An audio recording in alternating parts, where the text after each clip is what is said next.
Ki khubor ka Batesi TV ka umdi basnyam bat penjasliang Rupa Premium Meghalaya. Bo, a specially designed machine that is stronger, faster, more powerful and fuel efficient. Contact Orange Automobile at 977-400-3555 or 961-584-7757. Ka United Democratic Party Maukuruat Circle haka khat arterik rumpang arajar arpusan. Kala penlong ia kejingelang pajba ha office trekam jong party haka shnong Maukuruat haka badagi spa ngut kiriu thamai naki sengsan berthai boper. Kila Pynïasoh syaga UDP ban Nongkyrshan yo Kyrtong jong party uba Jeslan Roy nong seat haka election syaka Khasi Hills Autonomous District Council kaban salong haka arpuai terik rumpang arajar arpusan.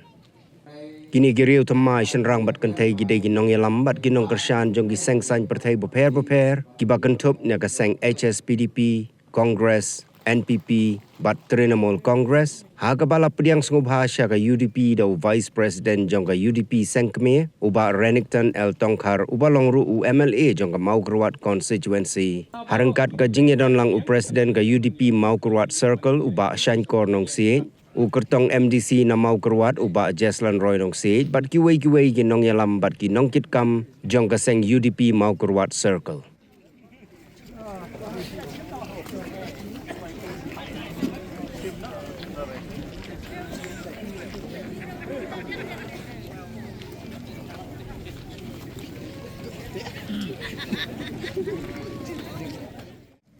Nakaliang jonga iba redaktor Lengdok Tongkhar balong walking president joka parti UDP haka state Meghalaya ngayang ban pediang